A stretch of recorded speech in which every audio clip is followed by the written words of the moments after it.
Oke guys, welcome back lagi ya guys ya. Jadi kali ini ya, ini tuh udah hari kedua.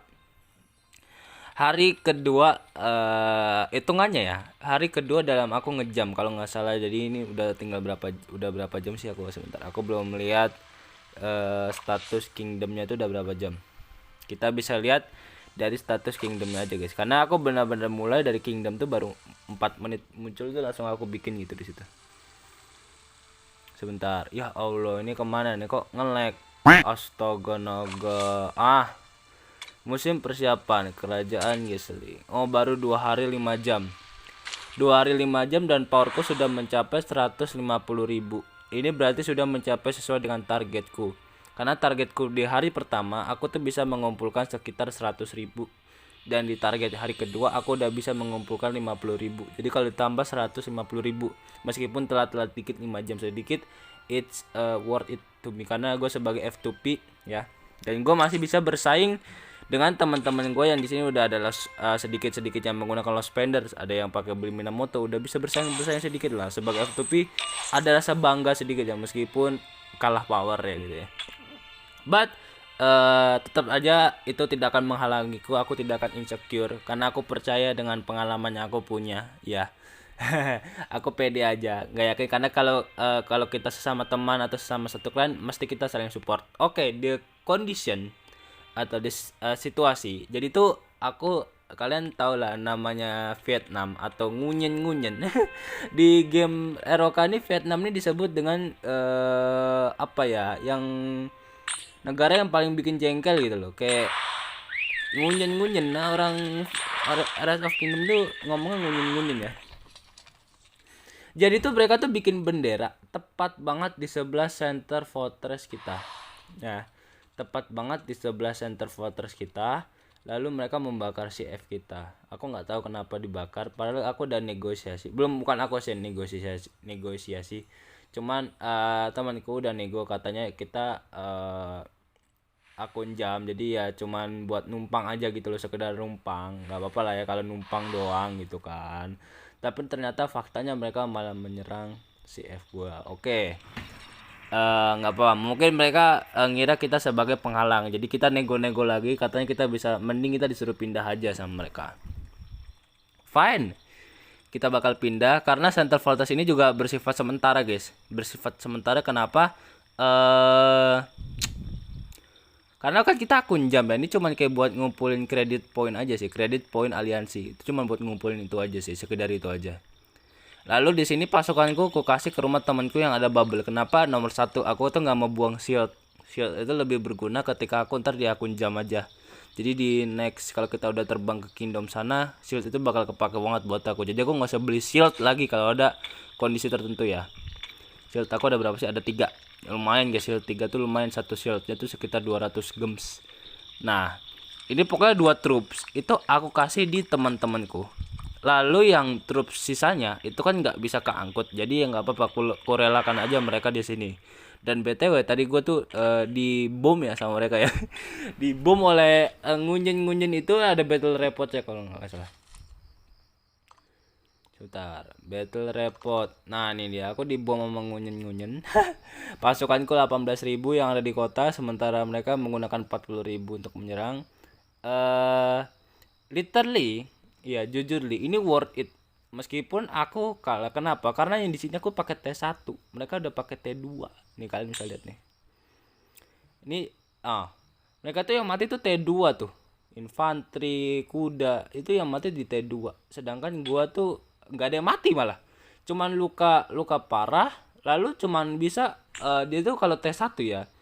Itu tuh cuman 3 detik, guys. Mau kalian mau hospital sampai penuh, 27.000 itu kapasitas hospital untuk CH7 mentok. Itu cuman 3 detik gitu balikinnya. Jadi 7.000. Kalau misalnya aku ngadu gebuk dia dengan dia terus menerus, itu lama-lama reso yang paling habis ya. Karena aku juga bisa manajemen resoku.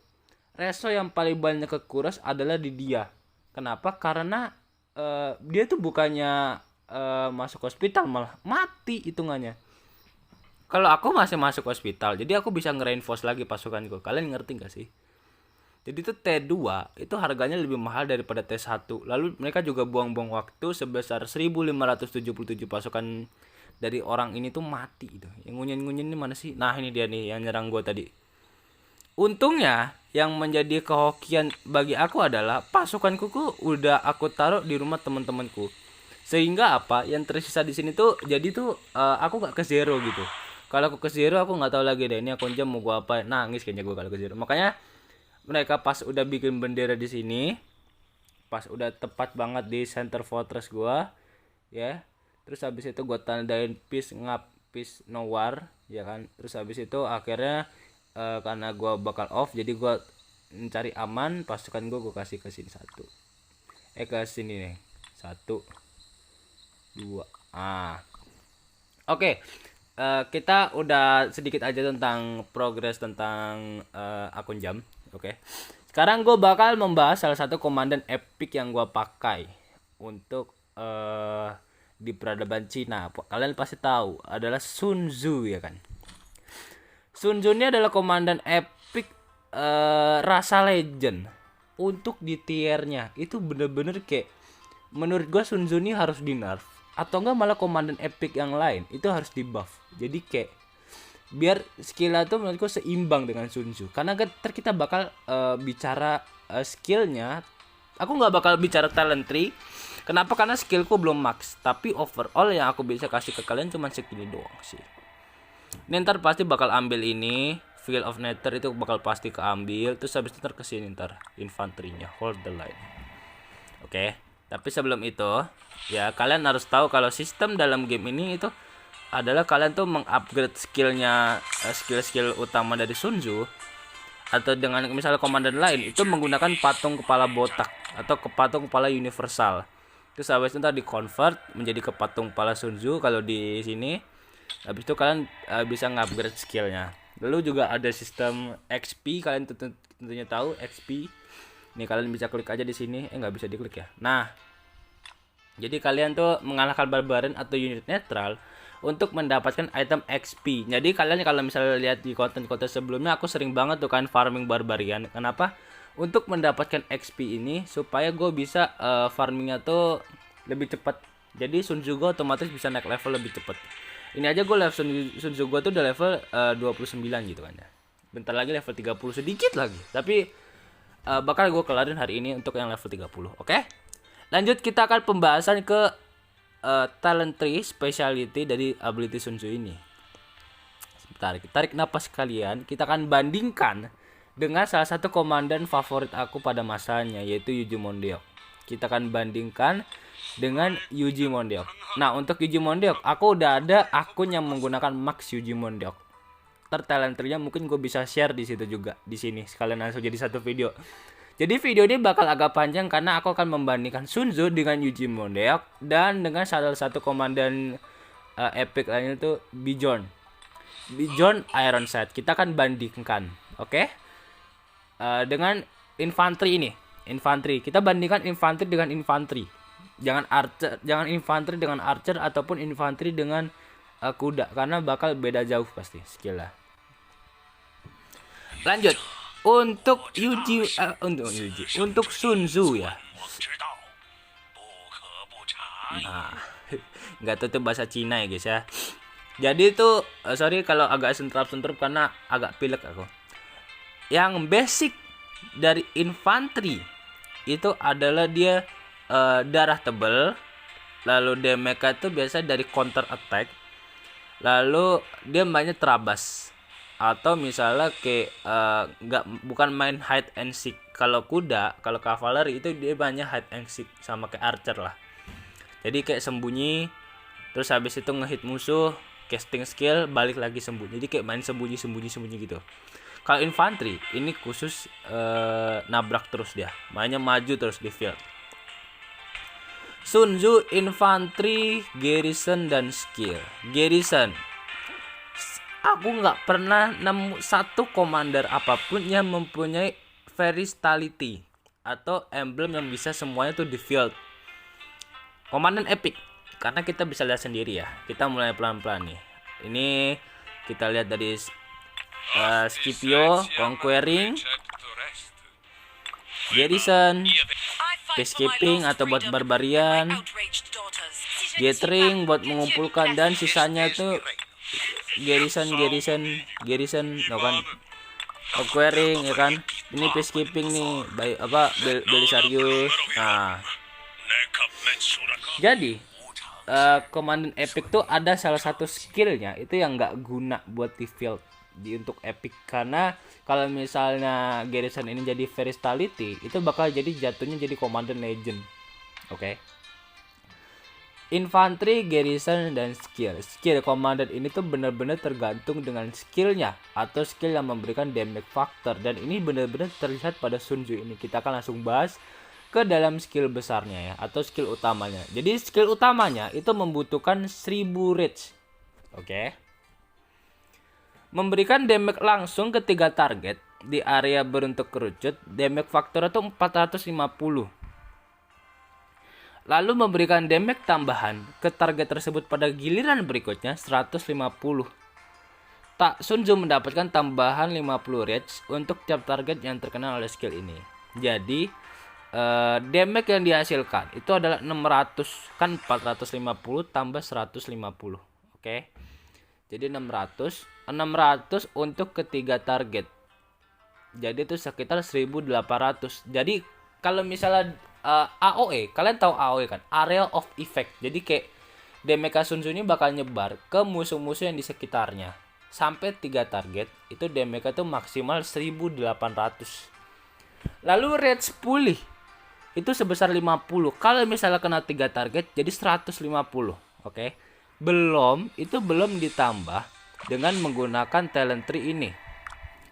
Rejuvenate itu menambahkan 60 rage setiap kali menggunakan skill. Jadi itu total kembali rage itu ada 210. Jadi kalau Sun Tzu pakai skill, habis itu di next turn itu dia bakal dapat 60 rage. Nah, jadi 150 itu ditambah 60 itu berarti 210 rage. Suaranya mungkin bakal gue kecilin dikit ya, karena ini suaranya kegedean sih. Nah, oke, lanjut di skill 2. Ini adalah skill yang gak guna banget. Itu sementara komandan ini memimpin garrison, pasukan garrison menerima 1% lebih dikit damage sebesar 7%. Dan ini adalah skill garrison yang paling tinggi daripada komandan lain. Yang lainnya tuh setahu tuh 5% doang loh untuk komandan epic. Nih kecurangan pertama, kita lihat dulu ya. Kita buktikan dengan komandan epic yang mempunyai skill garrison. Yang pertama ada Herman. 7 juga ternyata. Aku kira 5. Oke, 7. 7. Tahu gak? 7 ternyata, guys. Ini 5 siapa? Nah, 5 nih ternyata cuma di Yuji Mondeok. Wah, sedih sekali Yuji ya, cuma 5% ya. Peningkatan pertahanan 5% only. Dah, berarti cuma Yuji dong yang punya 5%. Wah iya guys, sedih guys Yuji Mondeok guys. Gue kira yang lain cuma 5. Oh jadi 7, jadi sama. Oke, berarti skill ini sama dengan yang lain, tapi lebih sedikit damage. Jadi reduksi damage atau bisa dibilang dengan plus defense. Reduksi damage sama tambahan defense sama aja sih, hitungannya tetap sama karena dia dalam tanda kutip dia mengurangi damage.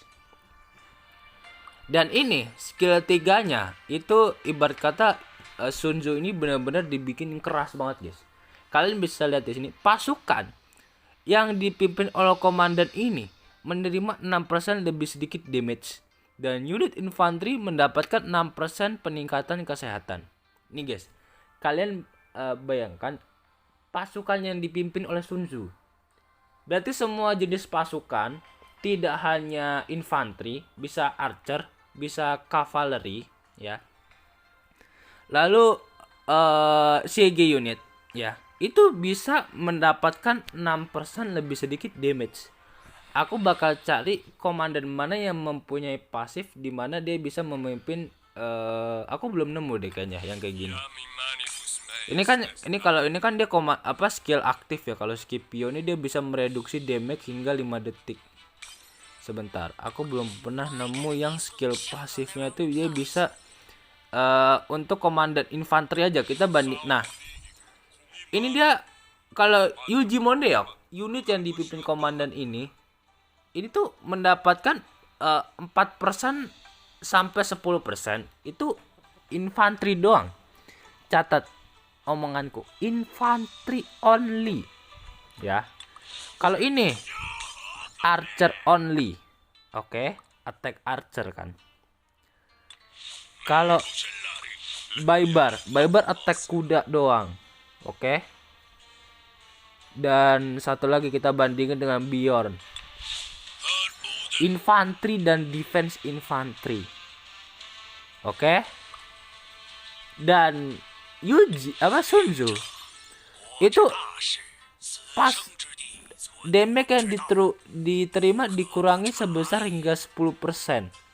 Jadi guys, secara tidak langsung Sun Tzu ini sebenarnya juga bisa memimpin komandan selain infanteri.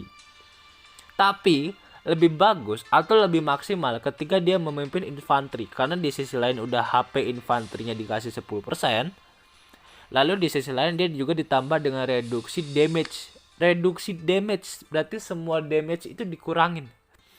Dan ini permanen. 10% tuh permanen sama dengan kayak Scipio. Nih, 10%. Cuman bedanya kalau Scipio kan dia skill aktif. Jadi harus ada rage baru skill ini keluar. Yang reduksi damage. Kalau ini skill pasif, coy. Gua nggak tahu lagi sama ini, kayaknya menurutku bukan Sun Tzu-nya yang salah. Menurutku Yuji harus di buff sih. Lalu lanjut, kita ada di skill 4-nya Ever Tactics. Pasukan yang dipimpin komandan ini memberikan 5% peningkatan skill damage hingga sampai 20%. Ini belum ditambah dengan talent tree lainnya pada skill guys, karena talent tree lain pada skill itu juga mendapatkan damage 6%. Oke. Terus habis itu ini 3%, jadi 9%. Oke.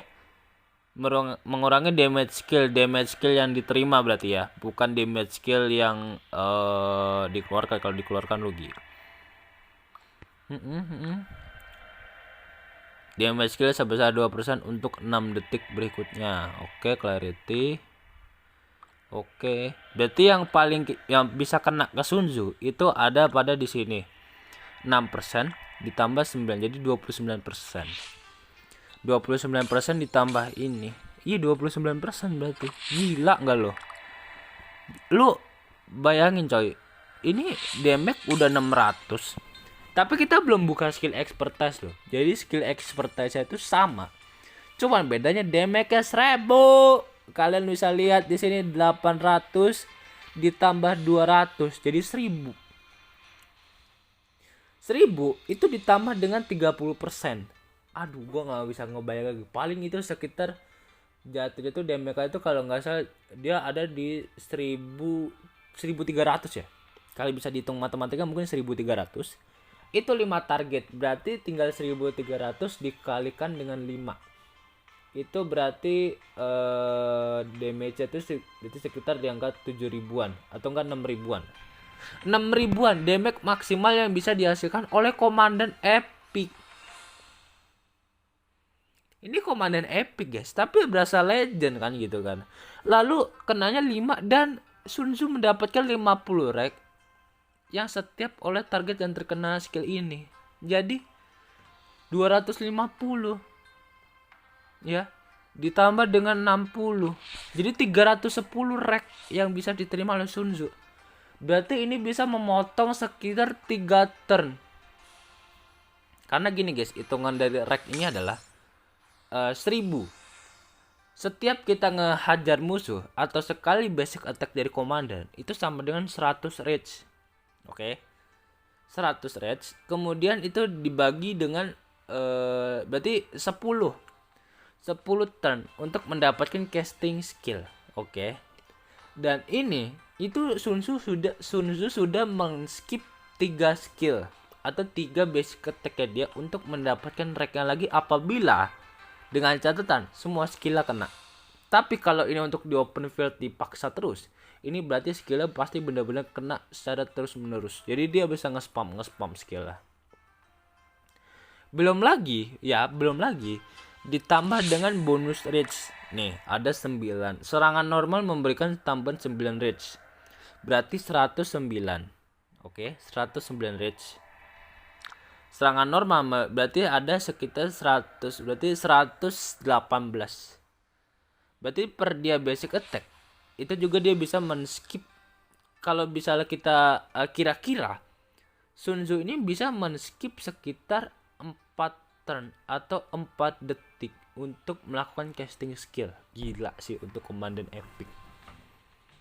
Serius. Karena kalau kalian punya Sun Tzu udah expertise dan skill kenanya terus, otomatis komandan second kalian, entah itu Yuji Mondeok ataupun entah itu Bjorn, itu bakal sakit banget sih. Serius, sakit ke musuhnya yang ditarget oleh Sun Tzu ini.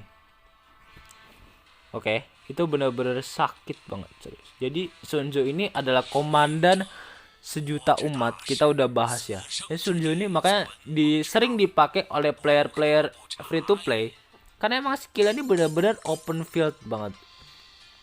Meskipun ya farmingannya tuh agak lama sih. Jadi kayak kalian tuh awal-awal pakai Sun Tzu, kalau kalian udah di press sama musuh itu bakal susah. Kalau Yuji Mondeok ya, kita bakal bandingkan dengan Yuji Mondeok. Oke. Yuji Mondeok tuh infantry garrison. Bedanya dia hanya ada dia di sini talent tree attack. Oke. Talent tree attack itu dia jadi dia berfokus kepada basic attack-nya dia.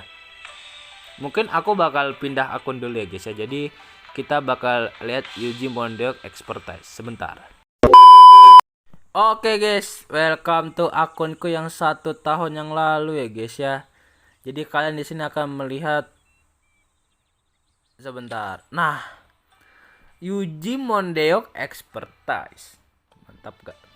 Udah level 57 ya, kurang 3 level lagi bakal max level. Di sini udah skillnya udah max. Jadi kita langsung bahas aja di sini tanpa basa-basi. Di sini gue malah Sun Tzu gue malah nyaho ya. Sun Tzu gue malah gak gue naikin coy. Jadi sekarang kembali kita bakal main Sun Tzu. Jadi sini kita main Yuji Mondeok. Yuji Mondeok itu memiliki kelebihan di talent tree-nya, yaitu dia punya ini guys. Ketika pasukannya yang dipimpin komandan ini memasuki pertempuran, meningkatkan attack sebesar 1,5% dikali level star commander. Berarti kalau kalian komandan kalian Yuji Mondeok ini aku udah level 6, bintang 6, 1 2 3 4 5 6. 6 dikali dengan 1,5 itu berarti sekitar 9%. Yuji Mondeok ketika memasuki pertempuran akan mendapatkan buff 9% attack sampai akhir pertempuran. Jadi buff 9%-nya itu bakal tetap 9% utuh. Kalau kalian udah mencapai 6 bintang karena dikali per level bintang kalian. Oke.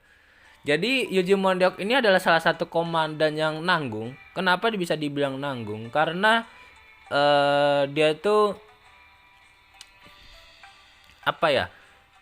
Komandan attack cuma mengandalkan damage. Dan damage-nya pun gak seberapa gitu loh. Damage-nya dia tuh cuma 750. Ya. 750 itu menurut gua untuk komandan epic kecil ya. Kalau misalnya ini di angka 1000, ini gue masih bilang komandan epic. Ini malah menurut gue di bawah komandan epic tuh, damage 750 itu.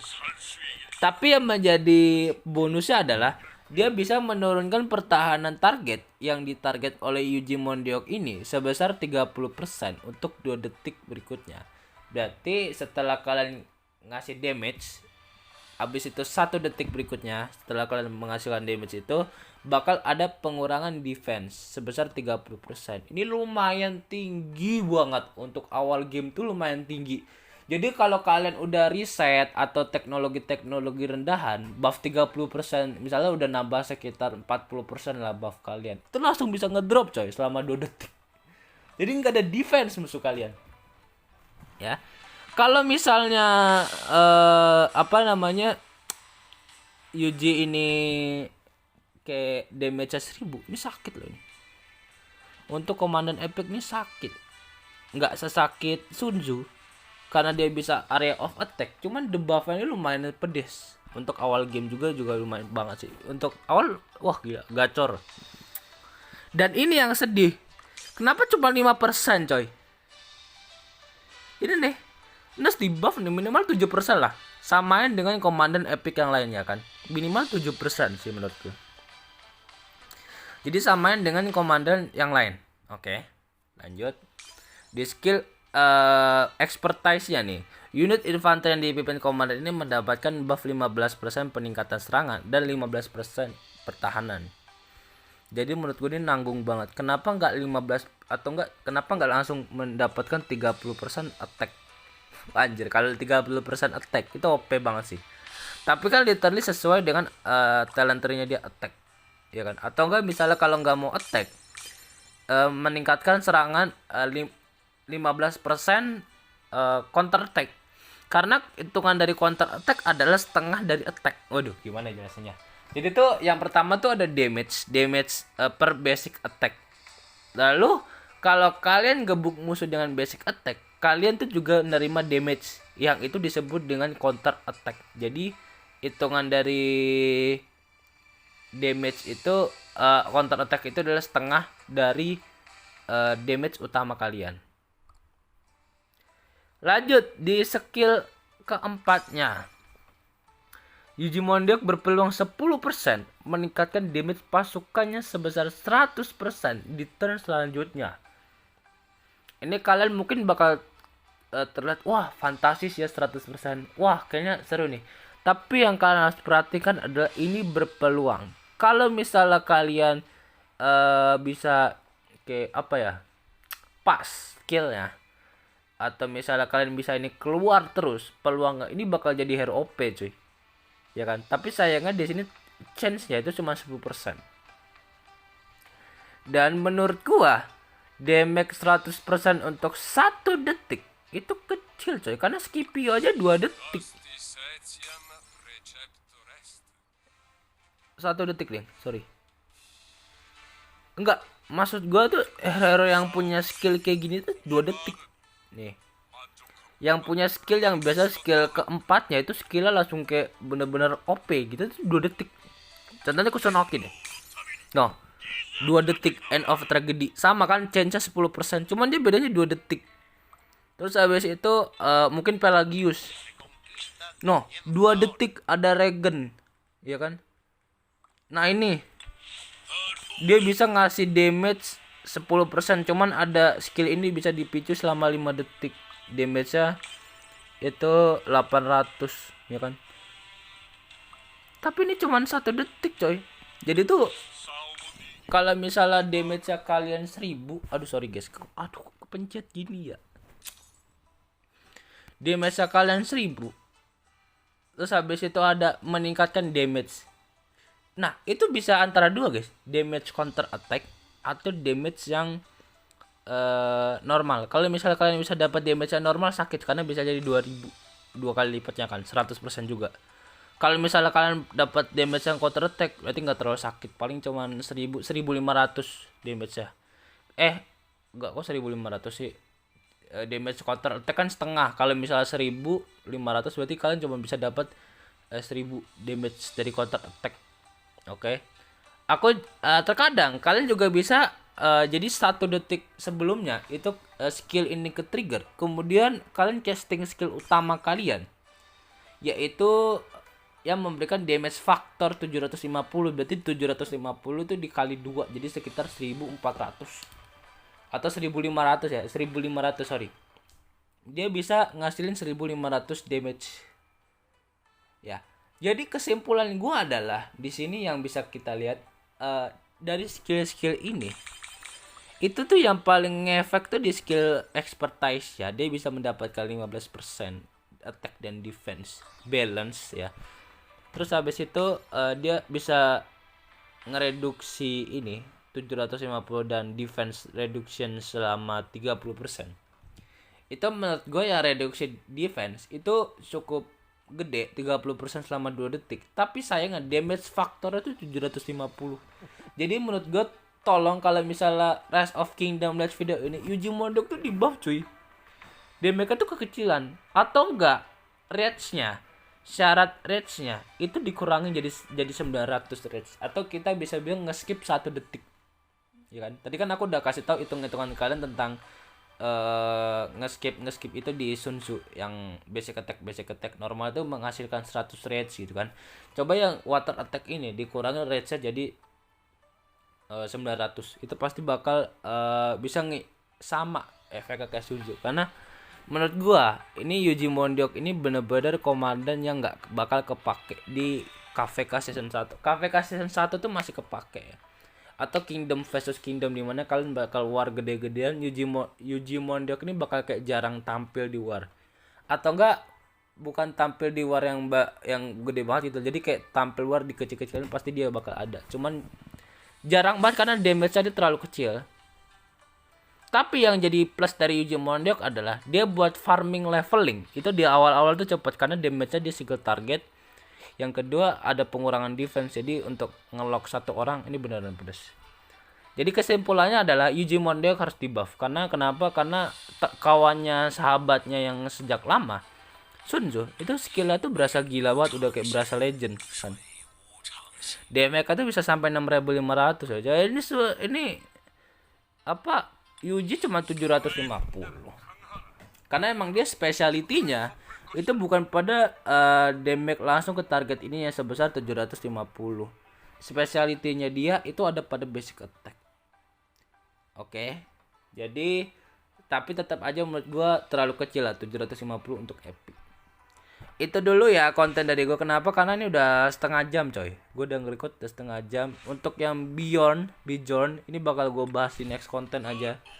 Kenapa? Karena kalau misalnya gua bahas ini skillnya tuh nggak hampir jauh. Jadi gue bakal bandingin antara Sun Tzu dengan Yuji Mondiok dulu ya.